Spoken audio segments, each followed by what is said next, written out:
Welcome to the Emancipated Mind Show.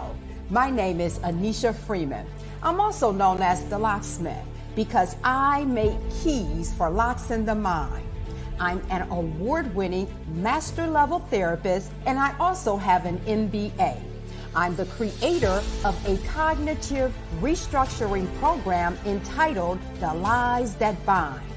This show exposes and challenges dysfunctional unconscious beliefs that cause people to engage in self-defeating behaviors repeatedly despite the consequences. This show is streamed live via Facebook and YouTube every Thursday from 7 o'clock p.m. to 7:45 p.m.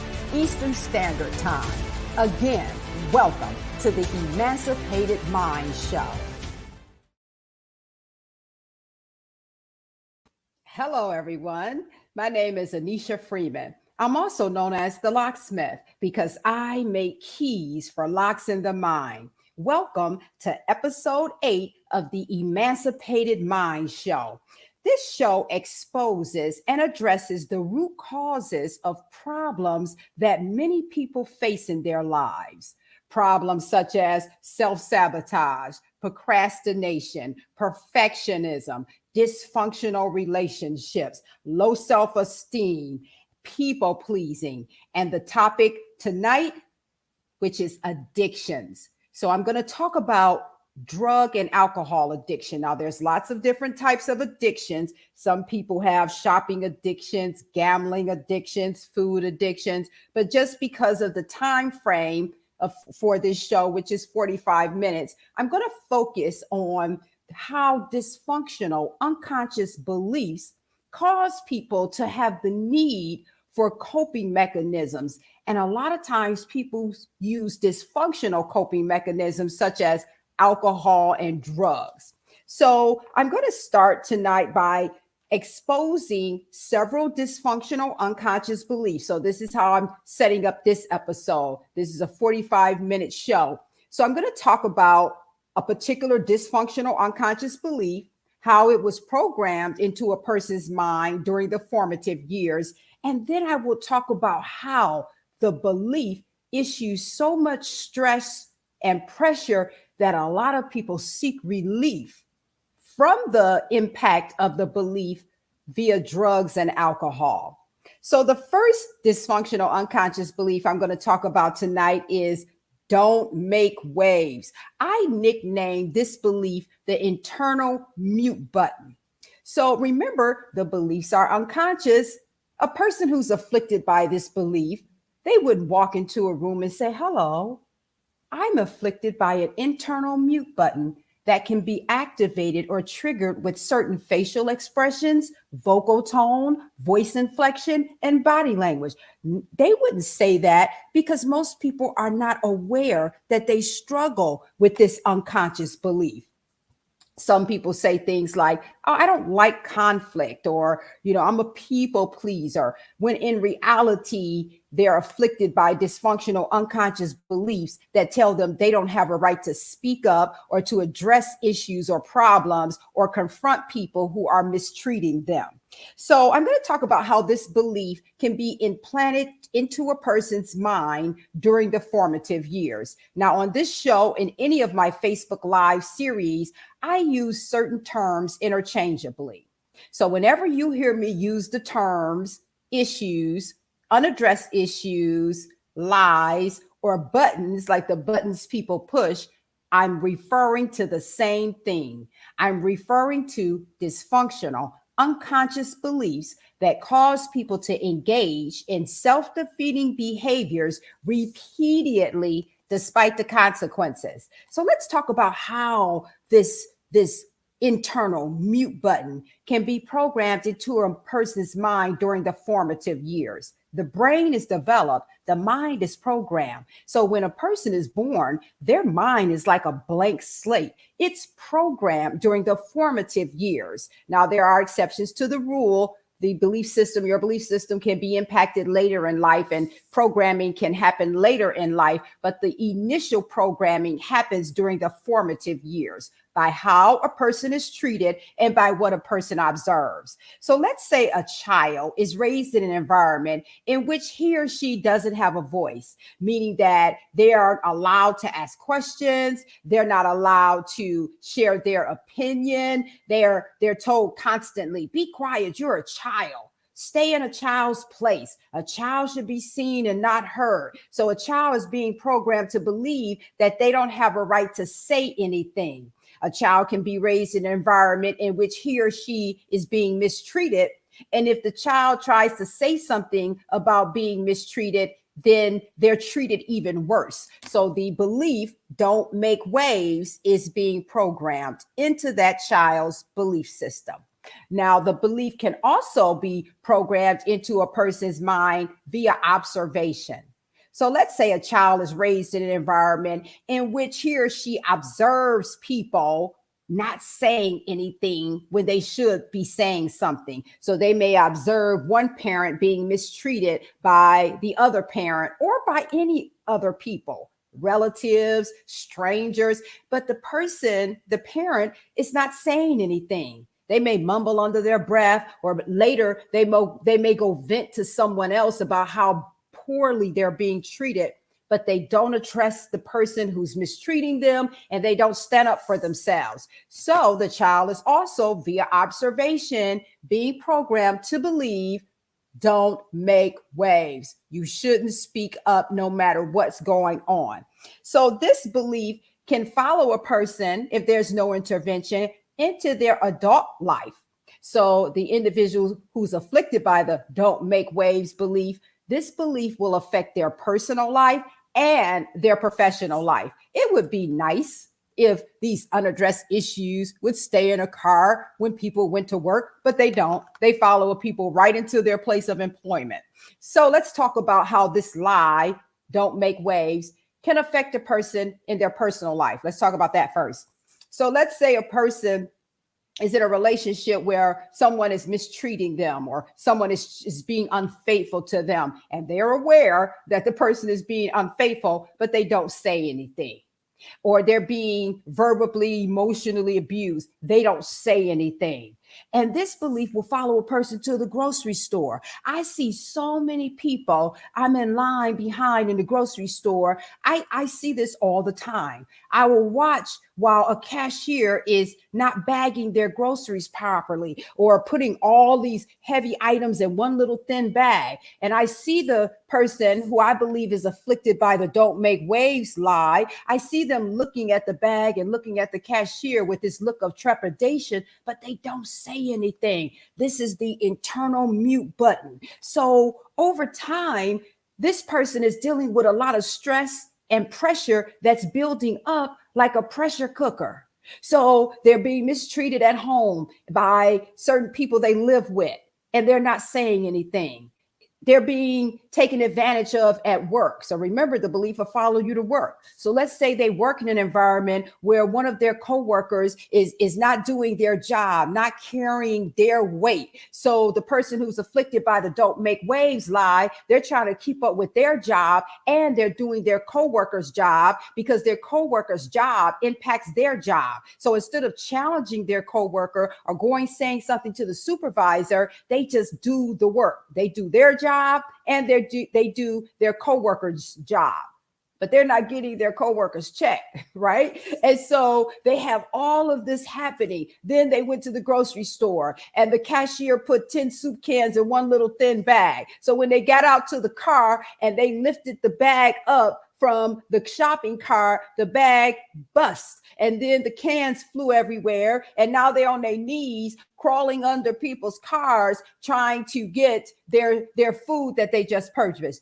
This stuff builds up. I've been doing cognitive restructuring for over 20 years. And I've sat in the office with people, talking to people repeatedly. I've conducted groups with people repeatedly who suffer with this issue. Don't make waves. So they have all of this resentment and anger and frustration building up. And I have my little feelings list here. And so that has negative and positive feelings on it. So I'm going to go down the list, and I'm going to list some of the negative feelings that's associated. Now, there's a few on the card. I'll read the card, the few little feelings that's around the belief. This is one of my cognitive restructuring cards. But around the lie, I have these feelings that are representative of how people feel when either the belief is triggered or they're obeying the directives of the belief. So resentful, inhibited, miserable, weak, angry, frustrated, trapped, discontented. But I only put a few because I only had so much room on the card. So I'm going to go down the list and call out some more feelings that people feel who walk around with this internal mute button, being exposed to maltreatment, and they don't say anything. They don't set boundaries. And here's the thing I tell people who have this issue that's fighting to get free. If you don't set boundaries with people, if you let people mistreat you, you have just signed a contract with them, telling them that they can do that to you again. And so some of the other feelings that people experience is they feel regretful. They wish they had said something. They get home and they was like, I should have said something. I should have stood up to that person. They feel reluctant when they want to say something because the lie is telling them you don't have a right to speak up. They feel inadequate because they feel like I should be able to protect myself. I should be able to set boundaries. And a lot of people know how to set boundaries, but this internal mute button tells them you do not have a right to say anything.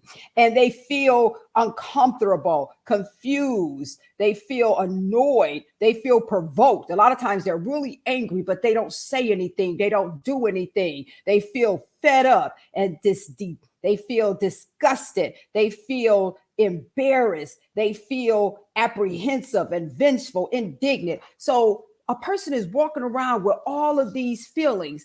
And this is just one issue. I've never worked with a person that had one issue.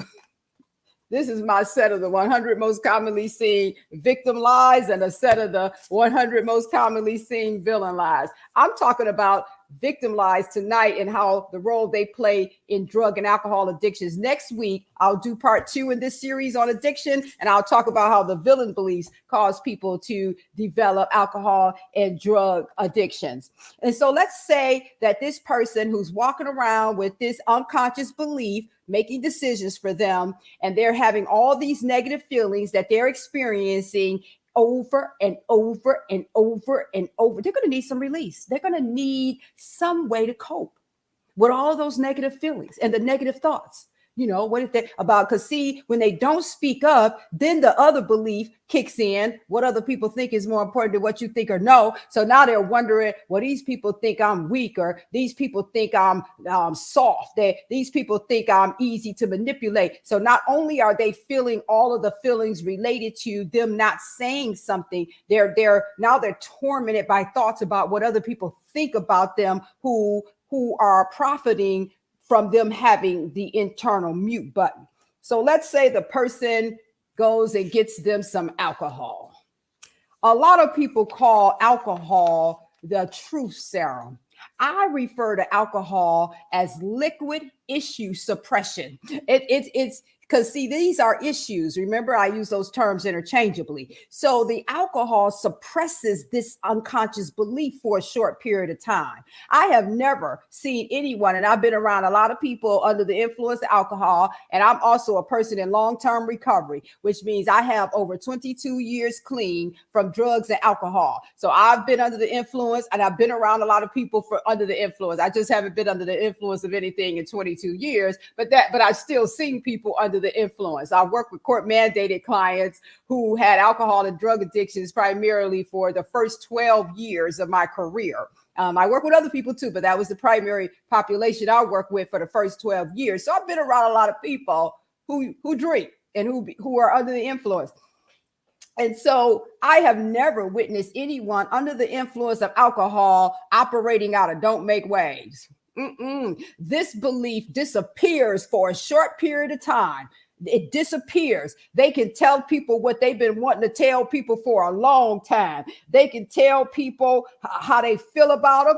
They can tell people what they think about them. They can tell people off, like they can, and even if they don't confront people, like say they wanted to say something to their boss, and their boss is mistreating them or something, or coworkers mistreating them, but this belief hasn't allowed them to say anything. If they go home, if they stop by a bar on the way home, alcohol becomes liquid issue suppression serum for them. So they, even if they're not confronting the person who was mistreating them, they telling the bartender about how poorly they being treated by other people. They making a wave at the bar. If the person who has the don't make wave lie go home and they under the influence of alcohol, this issue doesn't go in there with them. This issue has been suppressed. Don't make waves has been suppressed by the alcohol. So they go in the house and they tell the person that's been mistreating them how they feel about the maltreatment,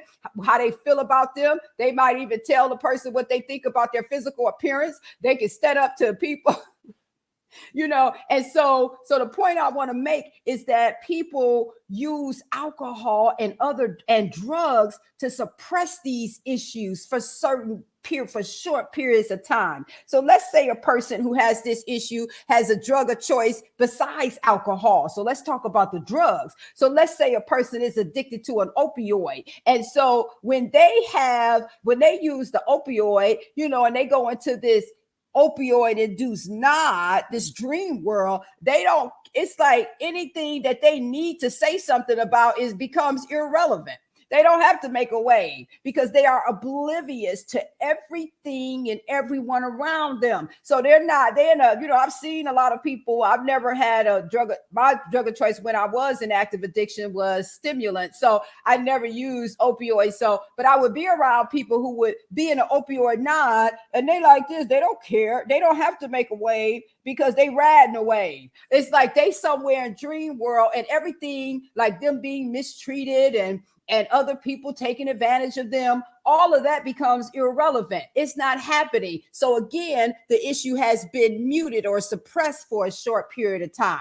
So let's say a person struggles with their drug of choice is a stimulant that over time produces paranoia, because people who use certain drugs like crack or meth, after a while, psychosis sets in and they're not even getting high. They just get paranoid. I know. I've been there, did it, and I have the t-shirt. So at a period in my active addiction, I didn't even get high anymore. I just got paranoid. I was spending money to get paranoid. That's some of the insanity that goes along with active addiction.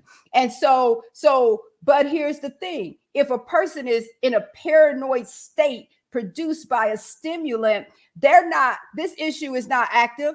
First of all, they don't care about anyone trying to mistreat them because they too busy trying to figure out the plot. Whatever the paranoia is telling them is going to happen, they trying to figure out the plot so they can avoid, what their paranoid delusion. They're caught up in that paranoid delusion, thinking somebody coming after them, or they worried about what is that noise I just heard in the basement. So they standing at the basement door with their ear to the door for about 15 minutes, holding their breath so they can hear what's going on.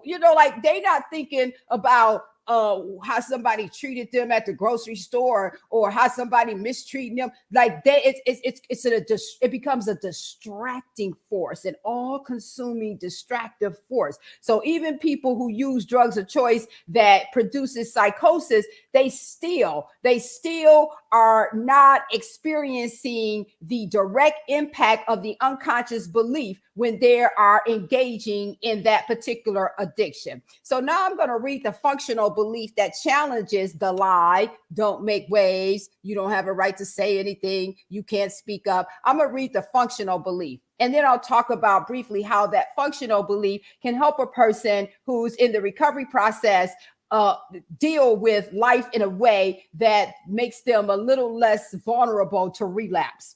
So if there is a problem or a situation that is causing me tribulations or making my life uncomfortable, then I owe it to myself to speak up. I do not have to be afraid to speak up because it will make others uncomfortable or cause them to have to look at how they are behaving. If there is something that I feel is out of order or that is hurting me, I have an obligation to myself to address that issue. I can use wisdom in how I address it, but it needs to be addressed. If I'm not sure how to handle a situation with diplomacy, then I can ask for input from others. There are some situations that are so out of order, I can skip the diplomacy and get right to the point. My happiness and well being depends on my willingness to confront situations and people when necessary. I will develop that skill. It is my responsibility. And like I said, I spent the first 12 years of my life working with court mandated people who had drug related and alcohol related charges. And I have had people who they had more than just one issue. They had a bunch of them out the stack, and a lot of times out of both stacks. But I have had people who this was their primary issue. And when they got introduced to this belief, because it's unconscious, when they became aware of it and then they start fighting it and challenging it, they were like, wow. I've had people tell me, you know what, Miss Freeman, I have been relapsing for years because I would get clean and this issue would manifest itself in my life. And then I'm walking around all angry and frustrated and upset. And then I would end up at the bar. I would end up at the dope house. And so they were like, wow. Now they had to work through more than just this one issue. But for a lot of people, this was their primary issue that was causing so many problems in their life that they were self-medicating the impact of this lie, don't make waves. They were self-medicating with drugs and alcohol. So let's do another one. Let's talk about another belief that plays a role in people's addiction to alcohol and drugs. If you're just joining me, welcome to the Emancipated Mind Show. Our topic tonight is addictions. I'm focusing on alcohol and drug addictions, and I'm talking about the role of dysfunctional, unconscious beliefs in causing people to develop those types of addictions. So let's do this belief, this unconscious belief. People are only tolerating you. Now, remember, the belief is unconscious. So if a person is afflicted, if they haven't had any type of therapy that helped them understand how the unconscious mind works, they're not aware they have this unconscious belief.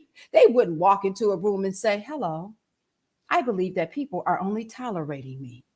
This is an unconscious belief. It's just the way a person feels when they're in the presence of others, when they're interacting with other people. So let's talk about how this belief can be programmed into a child's mind during the formative years. So let's say a child is raised in an environment in which people act as if they're only tolerating the child. If they're raised in an environment where people act like the child's very existence or presence is annoying, irritating. If a child is raised in an environment where they're told, go to your room, go outside and play, get out of my face, don't be sitting up under me. If the child is treated as if he or she is a burden. So let's say a child is raised in an environment where the parent complains about having to buy the child's school clothes. If someone is saying, grew out of these pants already. Now I got to go shopping. I don't have time for this. I don't have money to be. So now the child is being programmed to believe people are only tolerating you. So that's maltreatment. That's one way the belief makes it into a child's belief system. Another way is observation. So if a child is raised in an environment in which he or she observes certain people treating other people as if their presence is barely tolerable, as if they're annoying or irritating. And they see this particular person who's being mistreated in that manner, trying to find ways to win acceptance and approval from the person who's acting irritated and annoyed. Then the child is being conditioned via observation. Oh, people are only tolerating you, and you have to do things to try to win their approval and to get them to not be mad at you or to tolerate you for short increments of time. So via observation, the belief makes it into the child's mind. So this belief will follow a person into his or her adult life, and it will have an impact on their personal life and their professional life. So let's say a person, we're talking about their adult life, and they're afflicted by the lie, people are only tolerating you. let's say that they are in a relationship with someone, their significant other, and their significant other acts like they're only tolerating the person. They act irritated and annoyed. Now, their significant other may be acting irritated and annoyed because everything gets on their nerve. You ever met a person who acts like everything gets on their nerve? Like the way you breathe get on their nerve, the way you chew gets on their nerve. There's some people who suffer with unconscious beliefs, and a lot of times it's these villain beliefs that make them treat other people like that. But a person who's afflicted by the lie, people are only tolerating you, that unconscious belief will not allow that person to say, oh, that's just the way they act. That don't have anything to do with me. They need some therapy or some help. No, this belief says the way they're acting has something to do with you. It's your fault they acting like that. They only tolerating you. You know why they only tolerate you? Because there's something wrong with you. That's one of the other unconscious beliefs. These beliefs will collaborate. They will team up on a person. So another way this belief could affect a person is that manipulators can spot this belief in a person because people give clues. You tell people what your issues are. You tell people what your buttons are. These lies are the buttons that other people can push. And so people know what buttons to push because we tell them. We tell people what our issues are by what we say, what we don't say, what we do, and what we don't do. On my cognitive restructuring cards, I actually have a clues to the cast line, which is this is an example of how you tell people that you struggle with this issue. So for the lie, people are only tolerating you. You give people clues that you have that issue by apologizing for your presence or by belittling yourself. So some people who have this issue, they'll make statements such as, oh, I'm going to be getting out your way. I know I'm probably getting on your nerves, but I just want to ask you a question real quick. Or they just come with bearing gifts because this belief likes to collaborate with the lie. You have to compensate for your presence with goods and services. So people who feel like other people are only tolerating them, they come bearing gifts to pay people for tolerating them. So, but all of this stuff that's happening in their lives produces a lot of negative feelings all day, every day. So let's talk about how this lie can affect a person in their professional life. So this lie don't stay in the car when people go to work. So if the lie is telling them people only tolerate you in your personal life, it's going to tell them people only, the lie is going to say people are only tolerating you at work. Now, a lot of people who are afflicted by this lie, they are awesome workers. They are high performers, right? The lies say you better perform high because people only tolerate you. But even though they're high achievers at work, the lie is still saying they is still telling the afflicted person, your boss is only tolerating you. They may have gotten 5 raises, 2 promotions, but the lie is like they're going to fire you at any given moment. You know why? Because they only tolerating you. So a person is walking around on eggshells, even though they are a high performer with awesome evaluations every year. But the lie is saying your time, you on borrowed time. So the feelings associated with this belief are frustrated, rejected, bitter, self-conscious, lonely, inadequate, jealous. Those are just the feelings that could fit on my little card. But now I'm going to my feelings list and read some other feelings that this lie. I'm talking about why this lie drive a person to the dope house or to the bar. And so some of the feelings associated with the lie, people are only tolerating you, is triggered or activated, or a person is operating out of the directives of that lie. A person could walk around feeling unpopular, unsure, unimportant, mixed up, envious, because the lie is telling them you're going to be replaced at any given moment in your relationship. Your significant other is only tolerating you, and as soon as they find somebody better than you, you're going to be replaced. So they feeling envious, suspicious, unhappy, ineffectual, inadequate, uncomfortable, alarmed, resentful, frustrated, fatigued, because they're fatigued because they going around doing a bunch of stuff and giving people stuff so they can tolerate them, and they tired. They doing other people's jobs. They giving people things. They doing all sorts of things to so people will tolerate them, and yes, Enid, I see your comment. It makes people suspicious of others too. Yeah, because it's like, even if somebody try to treat that person nice, they like, why you being nice to me? I can't. When I used to do my group with women, I did women's trauma group for about 12 years. They would laugh. We would take these beliefs apart limb by limb. And most of the people in that group were court mandated with, alcohol and drug addictions. And so we would talk about this lie, people are only tolerating you. And once the women I was working with were able to identify and acknowledge that they struggle with this lie or this issue, they would be giving me examples of how they acted out. Before they just thought they were acting, a certain way. They didn't understand it was the lie making them act like that. I've had some women tell me that they would go to the restaurant and their significant other, would better look like if the significant other is getting ready to order some food, and the significant other is looking at the menu and a waitress come over. If she's attractive, they be looking at him. They don't even look at the waitress. They looking at their significant other. They looking at them like, you better not look up. You better keep your head down in that menu and tell her what you want. Because if the significant other accidentally made the mistake to look up and tell the waitress what he or she wanted to order, was mostly women. And they were mostly, women that were in, certain types of relationships. They would be like, if they looked up at the waitress, oh, it was a problem. It was a problem because the lie told them, oh, people only tolerate you. You're going to be replaced at any given moment. So they would be laughing in my group because once they understand what belief was making them act a certain way, they instantly were able to see their behavior, the way the lie produced certain behavior. And so they would be like, if they significant other made the mistake of looking at the waitress or the waiter and giving their order, it was over. It was over. Oh, you like her? You want to be with her? Oh, excuse me. He like you. Can he get your phone up? No, you looked at her like that. You want her? And so the belief makes a person feel envious, suspicious, threatened, provoked.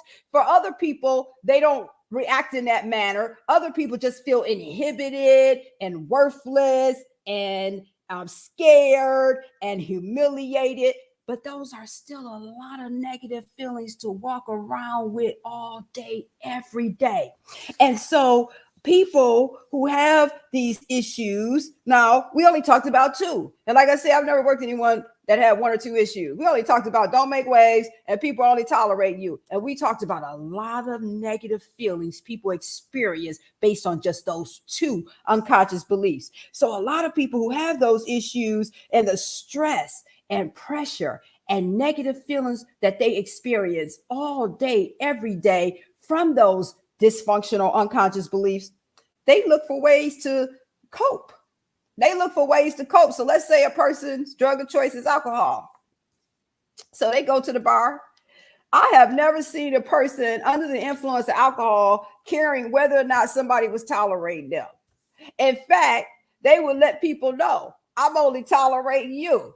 Yeah, they'd be like, yeah, I'd have put up with you for a long time. I should have left you a long time ago. You lucky to have me in your life. That's how they feel once they under the influence. This issue is temporarily suppressed when the alcohol takes over. And I mentioned earlier, a lot of people call alcohol the liquid truth serum. I call alcohol the liquid issue suppression serum. It suppresses these issues. People under the influence of alcohol don't struggle with don't make waves. They don't struggle with people only tolerating you. They only tolerating them. So I've had people tell me, I remember one lady in particular who had a lot of childhood trauma and she had a lot of dysfunctional, abusive relationships. And she took me back to the very first time she drank alcohol. She said, I instantly felt powerful. She said, I stood up to that person who had been physically and verbally emotionally. She instantly felt powerful. And she said, even though she wasn't able to, disconnect from the person or stop the person from abusing her, it wasn't the same. It didn't feel the same when she was under the alcohol. She would fight back and curse them out and call them names while they was calling her names. And I'm not saying any of that is healthy. None of this is. I'm just helping you understand why people struggle with certain addictions. And for a lot of people, it's connected to dysfunctional unconscious beliefs. So let's say somebody's drug of choice is an opioid. And so they have this opioid addiction and they struggle with the unconscious belief, people are only tolerating you, which produces a lot of negative feelings. When that person is in a full opioid knot, they not caring whether or not you tolerating them. That's the last thing they concerned about. They oblivious. They in a full opioid knot. They are oblivious to everything and everybody, and they certainly don't care what you or anybody else think about them. They gone. They floating on a cloud somewhere. So that's the opioid effect. So let's say a person struggles with the unconscious belief, people are only tolerating you, and they drug of choice is a stimulant, and they've been using that stimulant, meth, crack, or methamphetamine. They've been using it for a while to the point where the psychosis done kicked in and they paranoid. So after a while, people stop getting high off certain stimulants, and all they're doing is paying to get paranoid, to become paranoid. And so when they paranoid, they not wondering about you only tolerating them. They trying to figure out the sinister plot that's getting ready to happen. Like I heard one guy tell his story long time ago, years ago. It was as at a particular convention of a program where you can carry the message, you just can't carry the name.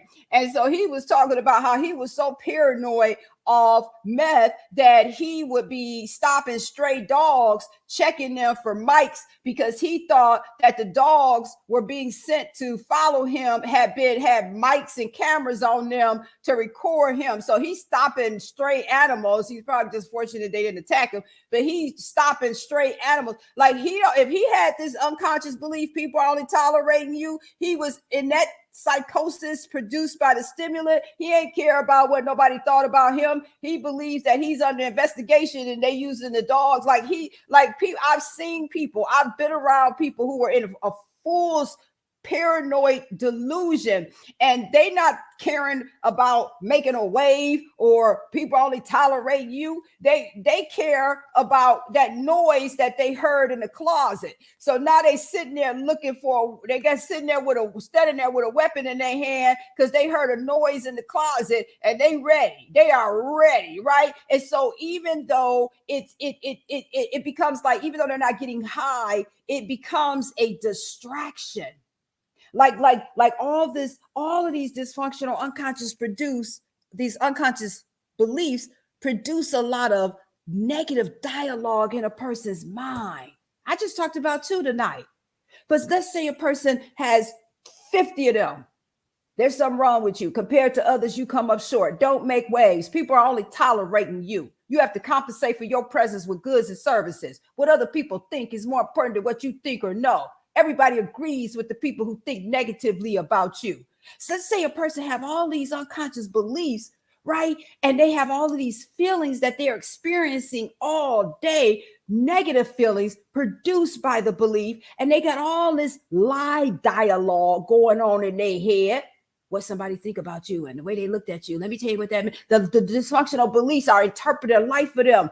And then they go to the bar. Or they engage in the use of an opioid. And it's like temporary artificial peace. It's not real peace. It's temporary artificial peace.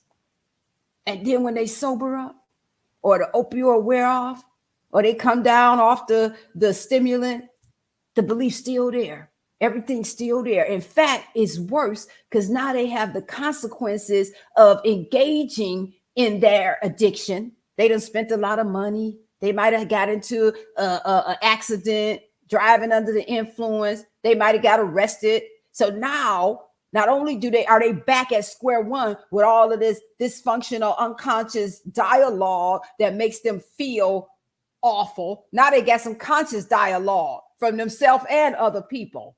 Now they got other people like, are you serious? How much money did you spend last night? Are you serious?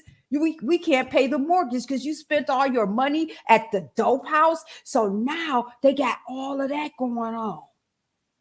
I'm talking about the role of dysfunctional unconscious beliefs in alcohol and drug addictions. So now I'm going to read the functional belief that challenges the lie. And then I'll talk real briefly about how cognitive restructuring helps people. It helps prevent relapse. So this is the functional belief that challenges the lie. People are only tolerating you. The world is full of impatient, intolerant, mean, easily agitated people. It's other people in the world, nice, kind people, but there are a lot of mean, easily agitated people. And it's up to me whether I allow them to infect me with their nasty dispositions. If people act as if they are only tolerating my presence, then there are several ways I can look at it. One, I may be around people who are mean and do not like anybody. And I need to ask myself, why am I there? I have worked with people where we would be in group and they would be talking about these dysfunctional unconscious beliefs, and they would be giving me examples of things that happened to them over the weekend or something they were afraid was getting ready to happen. I've had people tell me about driving over to someone's house, and the whole time they were driving to that person's house, they were like, here we go. I already know what's going to happen as soon as I get over there. And when we unpack the situation, I would be like, well, why did you go? Was this someplace you had to go? No. It would, it may have been a relative house, someone in their family who likes to drink and then be verbally abusive to everybody. I'm like, well, why would you willingly go there? Why would you willingly put yourself around someone who acts as if your presence is super annoying? And I have had people in my personal life who had their own issues that made them act irritated and annoyed by my presence and stuff. And I would tell people, I'd be like, you know what? You don't have to suffer like that. If I'm getting on your nerves, let me help you. Watch me remove myself from your presence, because you don't have to suffer like that. And I'm going to help you. I'm not going to be around anyone acting like that, especially not on my day off. Like sometimes you have to be around people like that because they work where you work at. But when I can choose who I'm around on my own personal time, it doesn't even bother me when I work with people like that, because I understand I don't have this issue. I don't have this issue. And I understand a lot of people's who act like that, the cognitive distortions that make them act like everybody getting on their nerves. So that's part of the functional belief. Why would you be there? Why would you be around someone who acts like, who's mean to everybody? Two, I may actually be doing annoying, irritating things to cause a self-fulfilling prophecy. So a lot of people who struggle with this lie, people are only tolerating you. One of the models in my program, The Lies That Bind, is the job of the lie is to prove itself true. So a lot of times people do self-fulfilling prophecy. I have a family member who struggled with this issue. He's much older and he's gotten a lot better. But when he was a younger preteen, and a teenager, he would do annoying things to get on everybody's nerve, and we would ask him to stop, and then he would keep doing it. And then when we dismissed him from our presence, then he would walk away with his head hanging down like, don't nobody like me, don't nobody care, because the unconscious belief was causing a self-fulfilling prophecy. And I could talk about him because he had a set of these things, so he was aware. Your grandma, the locksmith, like, you got a set of these, okay? So he was held to a higher standard. And so three, I may be taking individuals' exhaustion or depression as evidence against me, and that's self-centered of me. People have a right to be in a bad mood or have a bad day. So sometimes this lie can be triggered by somebody that's not intentionally acting mean or irritated towards the person. They're just having a bad day. And so, but this lie will tell the person, oh, that has something to do with you. Am I only tolerating myself? Do I celebrate me? Others receive clues as to how to treat me from how I treat myself. When it's all said and done, I'm responsible for the way I perceive and interpret life. So I said I was going to tell you how these cards, how cognitive restructuring, period. These are just my belief system cards, but cognitive restructuring is a form. It's up under the umbrella of CBT. But this is the way that cognitive restructuring helps people. Once people become aware, because a lot of these beliefs are unconscious. Now, there are some dysfunctional beliefs that people are consciously aware of, but a lot of the beliefs that torment people are hidden in their unconscious mind. Once people become aware of them, then they can start fighting them. They can start challenging themselves when they see themselves about to engage in the behaviors that the belief tell them that they should engage in. And they can start setting boundaries with people. They can start disconnecting from unhealthy relationships. They can start, voicing, be assertively communicating. And so when they start doing those things, they're not walking around all day feeling hurt, frustrated, inhibited, self-conscious. They're not feeling all those negative feelings. They start feeling strong and confident and capable. Now, in the beginning, they're going to struggle. In the beginning, the lie and the truth are going to fight.